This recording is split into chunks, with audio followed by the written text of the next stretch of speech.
A budget is a plan.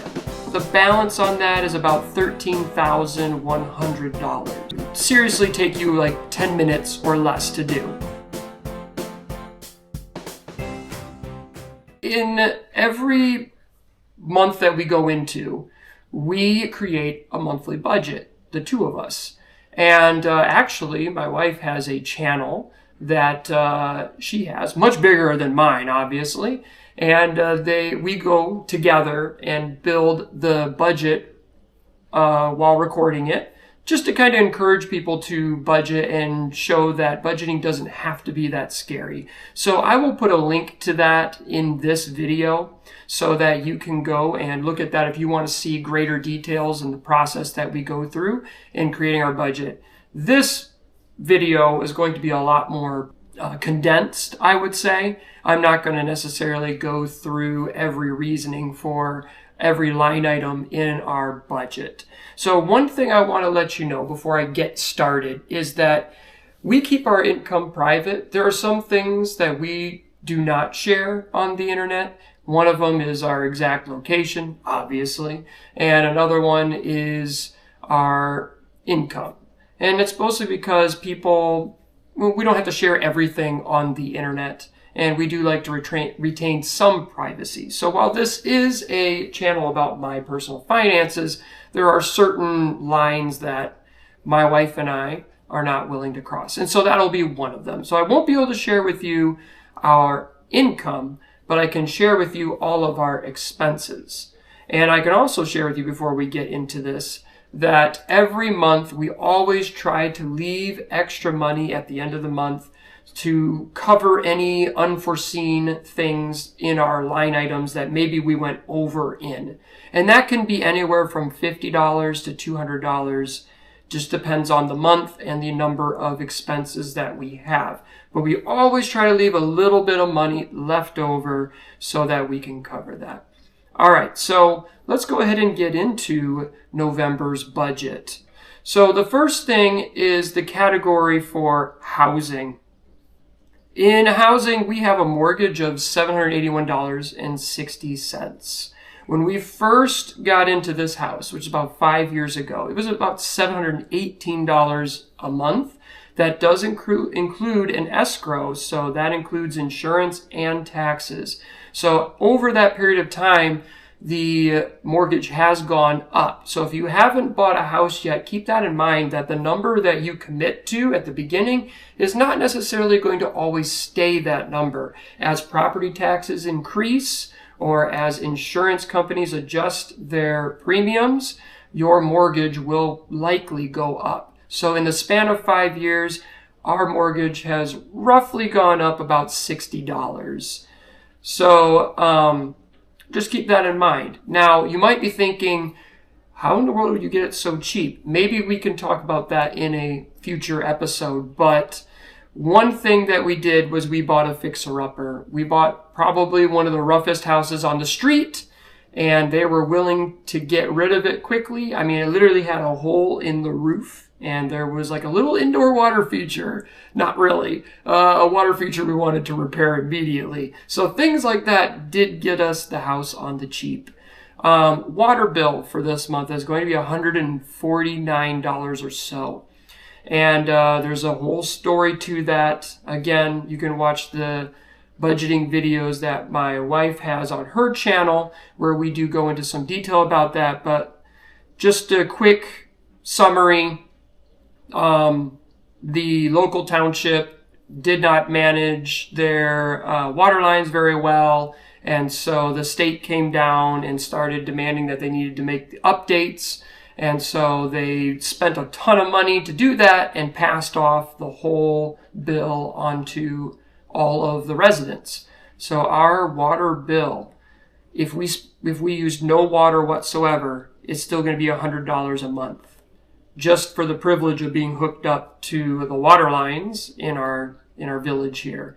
So unfortunate, we're only really spending about anywhere from $30 to $50 in water every month, but we're spending $130 to $150 every single month. Internet, we use Frontier, and we spend about $40 a month for that. Electricity and gas, this particular month, it's going to be about $168. Trash, we do trash every 3 months, and it happens to be this month is our trash bill. So we're going to be spending about $75. So if you break it down, it's about $25 a month. Phone bill is $50 a month. My wife and I are the only ones with phones. Obviously, my toddlers do not have phones. Moving along into transportation, we're budgeting about $180 in gas. My workplace isn't too far away, so we're not exactly driving a ton of mileage every single day for gas. So we usually come in under $180. For food, we're budgeting $400 for groceries, and maybe I could have my wife come on at some point and talk about how we keep under that grocery line item there, because $400 for a lot of people is surprising, but we make it work. Restaurants, $50 for this month. I will say we don't always stay in budget on that one, and we do usually have to cover some extra expenses there. And then for Thanksgiving food, these are going to be the sides that we bring to the different parties that we're going to be attending, and we're budgeting about $25 this month for that. Going to the personal category, we do something that's called pocket money. It's essentially a line item that allows my wife and I to spend money however we feel. So our individual pocket monies are $30 each. So my wife, Alora, her pocket money is $30, and then mine is $30 as well. So basically, we can spend $30 for the month and have no justification whatsoever for it. Toiletries and cleaning, so this is anything to do with the bathroom essentially, so the different chemicals for cleaning stuff, toilet paper, toothbrushes and toothpaste, all those different things. So we're budgeting $30 this month for that. Both of my kids have a 529. We only put about $30 each into those. So since we have 2 kids, that's $60 in a month. And we can talk about 529s in greater detail in the future, but that's something that we do. We've been doing it since they were born. Diapers and wipes, we're only planning to spend $30 this month. That does go up though. Sometimes it's $75 or $60 in a month, but this particular month we're only doing $30. We do have a miscellaneous category, usually when we can't fit a certain item in. But this year we don't foresee anything for that, so we're putting $0 there. And then homeschooling, my son, Caspian, he's the 3-year-old, and the two, the 3 and 1 year old that I was mentioning before. He's been starting up a little bit of homeschooling stuff, and so we've been budgeting some money to buy different things, paper and glue and stuff like that for that. Christmas, this is for Christmas decorations that my wife wants to buy. We slowly buy decorations over the years, and so my wife's wanting to spend a little bit more money this year to do that. Pet care, and this is for our dog. We have a chocolate Labrador, and we're going to spend roughly about $14 for dog food. Usually that's the main item, is just $14. There could be, on occasion, different bills, but that's the main one. Health, we have a line item for medicine and vitamins. We have $0 there for this month because all vitamins are covered. We don't need to buy any more of that. Auto insurance. So we're spending about $146 to cover 2 different vehicles, a Nissan Sentra and a Chevy Impala. And so we spend about $146 a month for that. And then the one debt that we have is my student loan debt. Well, okay, I need to go back. We do have the mortgage, obviously the house debt. But the other debt that we have besides the house debt is my student loan for my bachelor's degree in education. So that is about $161 a month.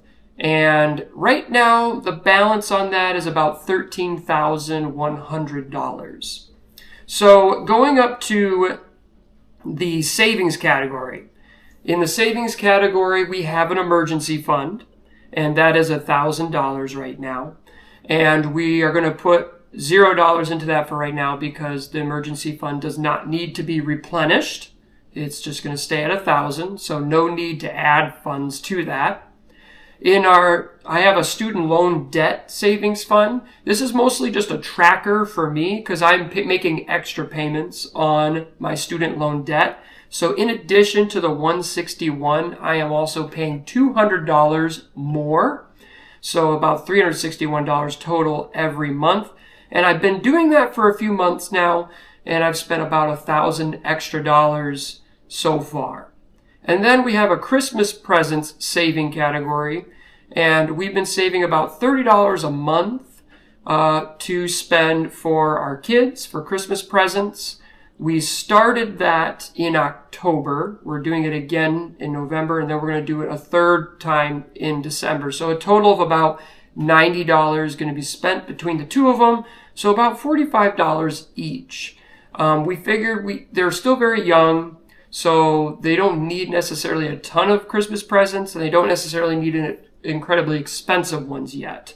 They also have 2 sets of grandparents who are going to give them a ton of Christmas presents. So there's really no need, in our opinion, to add a ton of money to that, at least not yet. Obviously, when they get older, that will likely change. And then the last category to talk about is giving.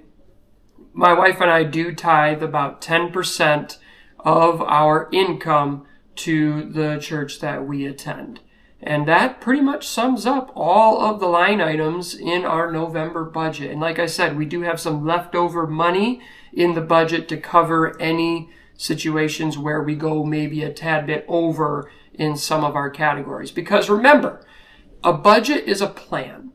It is not something that you are going to be perfect on every single time. You are planning out what you think you're going to spend for that month. And then obviously, as you get to the end of the month, you'll look back and see how you did. You may go over in an line item, and then you may go under in a different one. That's fine. The point, though, is to have a goal set in mind instead of just living day to day, week to week without a plan. If you have a plan, you are more likely to be successful. The last thing is that my wife and I, we use a budgeting app called EveryDollar because we follow, not necessarily completely to a T, but we do follow a lot of Dave Ramsey's advice on the internet. And so we use the app that they have provided through Dave Ramsey Solutions. It is free, so if that's something that you want to look into, you can do that. I know a lot of banks also have apps, and they will have their own personal finance budgeting app attached to it, so you're welcome to probably use that as well. I know our bank does that, but we prefer to use the EveryDollar instead of that one. So yeah, those are some things to look into. If you haven't budgeted before, I highly recommend doing it. It does not really take a long time to do, especially if you use the EveryDollar app. Because if you use that, it saves over the stuff that you had before, and you can just bring it over to the next month, make the adjustments you need to make, and then move on.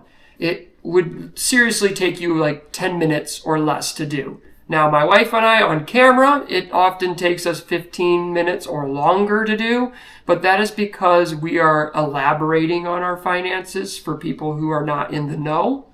If we were doing it without a camera in front of us, I'm pretty confident it would take us 10 minutes or less. Budgeting does not have to be an hour to 2 hour long conference. It doesn't have to be that. It can be a lot shorter. So I highly encourage you to find an app or find some budgeting tool out there. There's tons of them for free, and try it out. And if you're not super successful the first time, well then try again. Make adjustments. Be reasonable with your line items, which I'll probably talk about that in a later video as well. How can we better budget our money?